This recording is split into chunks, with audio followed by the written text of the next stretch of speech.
আসসালামু আলাইকুম রহমতুল্লাহি ওয়া বারাকাতুহু। সম্মানিত দর্শক শ্রোতা, আমরা এর আগের ভিডিওতে মিলামেশা সম্পর্কে কিছু মাসআলা গুরুত্বপূর্ণ জিনিস জেনেছিলাম। এখন জাহির সে বাদ প্রকাশ্য জিনিস এটাই যে মিলামেশা করার পরে সন্তানাদি প্রেগনেন্টি এটা হয়ে থাকে, হামল মা বন্ধ হয়ে থাকে। তো হামল অবস্থায় কিছু কিছু মাসআলা আমরা এই সমস্ত এর পরবর্তী ভিডিওগুলোতে জানবো। তো এখন আমরা জানবো, যদি প্রেগনেন্ট অবস্থায় যে সমস্ত মা বোনদের মৃত্যুবরণ হয় ওই সমস্ত মা বোনদের কি ফজিলত হাদিসে পাকের ভিতরে রয়েছে।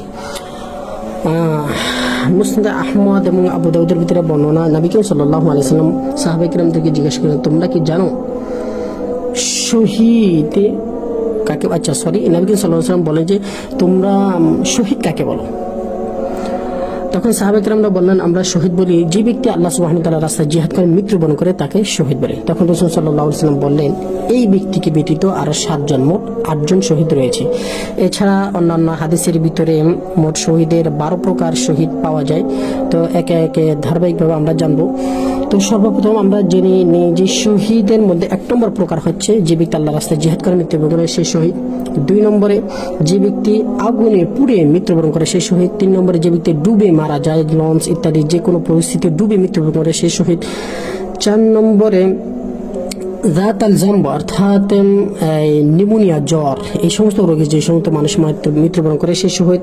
5 নম্বরে লেগ কি বিমারি, তাউন অর্থাৎ এরকম রোগ যেই সমস্ত রোগের কারণে গ্রামকে গ্রাম শত শত মানুষ একসাথে মৃত্যুবরণ করে, ওই সমস্ত রোগে মৃত্যুবরণ করে মানুষ শহীদ। 6 নম্বরে যে সমস্ত মানুষ দেওয়াল, ঘর বাড়ি ইত্যাদি গাছপালা যেগুলি বলেন ভারী কোনো কিছু চাপা পরে মৃত্যুবরণ করে, চাপা পরে যদি মৃত্যুবরণ করে মরে যায় তাহলে ওই সমস্ত মানুষগুলো হচ্ছে শহীদ।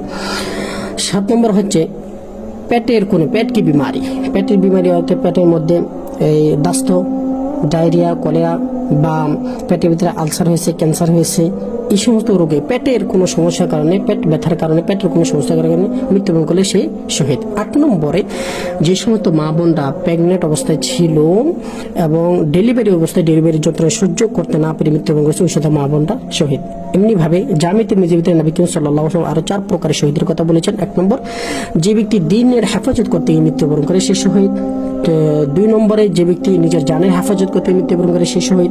3 নম্বরে যে ব্যক্তি নিজের মাল ধন দৌলতের হেফাজত করতে মৃত্যুবরণ করে সে শহীদ।